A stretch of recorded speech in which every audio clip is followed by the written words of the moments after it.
24 hanggang May 31, meron tayong magaganap na palarong pambansa dyan sa Ilocos Norte.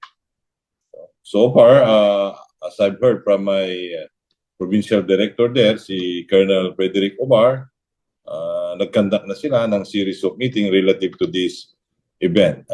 Malaking event ito, palarong pambansa. It covers the whole of nation, I believe. So may mga delegates tayo na darating.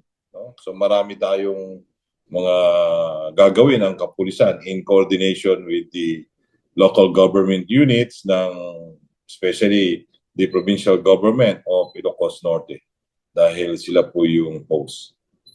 So far wala pa yung ating programa but ang ating mga kapulisan ay handang-handa na. Meron ka na kaming implan how to deal with the security coverage ng ating mga activities sa palarong pambansa. So aside from the 1,000 plus na personnel ng Ilocos Norte Police Provincial Office na makukumit dito sa activity, nag-augment din kami ng 300 plus. Yun ang request ng ating provincial director.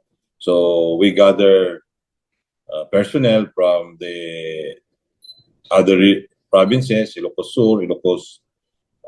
Sur, La Union, and Pangasinan para magampanan natin ang security ng mga facilities na gagamitin ng ating mga delegates coming from different places ng ating bansa. So